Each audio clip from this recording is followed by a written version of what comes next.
warahmatullahi wabarakatuh bersama channel Pewarta. Jangan lupa subscribe dan bunyikan lonceng notifikasinya untuk video-video berikutnya.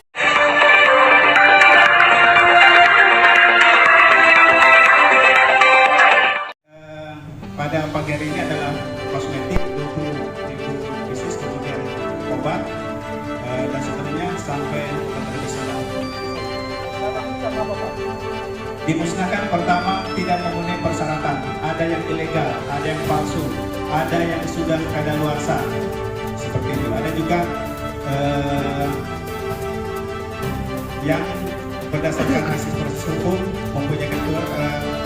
mempunyai ketetapan yang tetap, kita musnahkan seperti itu. Pak, ini obat ada saya lihat lumayan banyak, ada sekitar jutaan karena sampai pakai skop.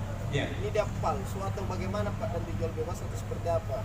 Ini obat yang sebagian besar adalah obat kadaluarsa, obat yang sudah tidak memenuhi ketentuan mutu, keamanan, khasiatnya. Itu kami kerjasama dengan gabungan pengusaha farmasi PT Kimia Farma untuk dimusnahkan sehingga tidak bisa dikonsumsi lagi oleh masyarakat. Pak, tadi ada 15 yang diperkarakan, kemudian dari 15 itu apakah sudah ada yang vonis berapa tahun dan bahkan apakah sudah ada kayak agen obat-obatan atau mitra yang sudah dicabut izinnya Pak selama tahun ini? Ya, jadi dari 15 perkara yang kita ajukan ke pengadilan itu 11-nya kosmetik, 4 produk pangan. Kami memang di PPNS sampai dengan penyerahan tahap kedua. Kita serahkan tersangka barang bukti ke pengadilan, kemudian proses selanjutnya tentu proses peradilan yang berlaku seperti itu. Belum ada vonis Pak ya? Belum sampai. Pak, untuk khusus obat tradisional yang ilegal dengan suplemen itu bagaimana penindakan terhadap produsennya atau ada pembinaan dan sebagainya? Ya, terhadap suplemen juga ini kami kerjasama dengan Bea Cukai, jadi ada beberapa memang yang didatangkan, baik itu merupakan barang tentengan dari penumpang maupun juga yang diposkan. Kebetulan memang Bea Cukai garda terdepan terkait dengan produk-produk yang masuk. Kemudian ketika itu tidak terdaftar mengandung bahan berbahaya, tentu diserahkan ke kami untuk dilakukan proses selanjutnya seperti itu. Pak, bisa dijelaskan sedikit Pak mengenai kampanye buang sampah obat? Ya, kampanye buang sampah obat ini merupakan bagian daripada program dengan IAI. Ada teman-teman dari IAI mungkin bisa jelaskan Pak sedikit. Bahwa kami dari Ikatan Apoteker Indonesia ini sangat antusias dengan kondisi ini karena mengingat persoalan-persoalan ini banyak sekali terjadi di masyarakat. Jadi kami kerjasama dengan Balai POM dan teman-teman dari Ikatan Apoteker juga untuk kerjasama dalam hal ini supaya jangan ada masyarakat yang tergikat dengan obat-obat.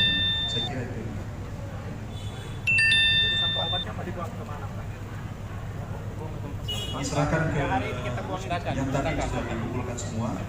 Kita sudah Musnahkan Pak. musnahkan dari bersama-sama dari semuanya. Itu termasuk sampah obat? Saya Sulaiman dari Ikatan Apoteker Indonesia. Pak, itu sudah termasuk sampah obat dari rumah sakit? Bukan. Ini dari rumah tangga kemarin kita ambil. Yang jumlah dari rumah tangga yang belum sempat diminum obatnya dan masih ada, ini kita ambil. Yang sampai mereka minum dan sudah keluarsa. Jadi kami sisir rumah-rumah di kemarin untuk mengambil obat-obat yang tidak terpakai. Kalau untuk rumah sakit Pak, pemantauannya? Belum sampai ke situ barangkali. Insya Allah akan kedepannya akan sampai ke sana. Termasuk yang diserahkan oleh para pedagang pasar farmasi. Saya kira itu ya, cukup. Ya, kami juga alhamdulillah tahun ini bekerja sama cukup baik dengan Bea Cukai. Silakan. Beberapa item memang adalah penyerahan dari kami yang kami cegah di bandara maupun kantor pos. Contoh seperti ini dibawa oleh penumpang. Kami tahan kemarin karena ini tidak punya izin edar dan kami koordinasi dengan Balai POM.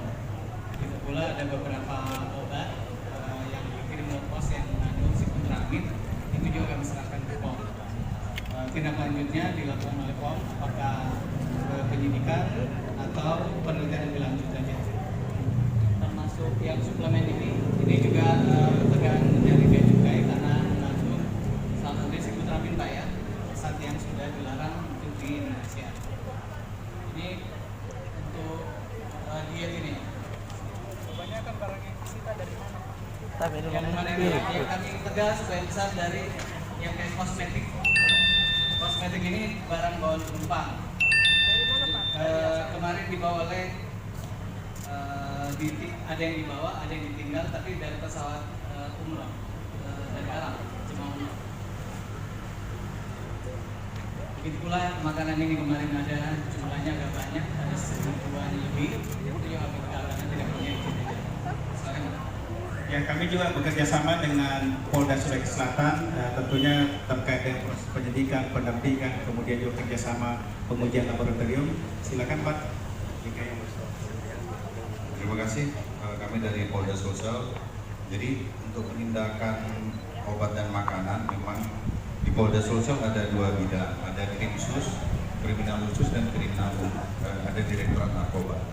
Kalau Direktorat Narkoba itu lebih banyak kepada bahan-bahan bahayanya, artinya bahan-bahan yang tidak sesuai dengan yang terkandung di dalamnya, artinya berbahaya buat si konsumen nantinya. Kalau krimsus itu mungkin dari izin edar, kemudian dari mereknya seperti itu. Tapi kalau untuk narkoba tadi, kandungan di dalam kosmetik, makanan dan lain sebagainya yang berbahaya, itu tugas kami. Nah, selama ini sudah ada Keruas PPNS yang ada di Polda itu melakukan pembimbingan dalam hal penyidikan sampai kepada penyerahan berkas ke kejaksaan. Begitu juga kalau misalnya berkasnya P19 atau kembali lagi ke BPOM, itu kita tetap melakukan pendampingan karena ada Keruas PPNS.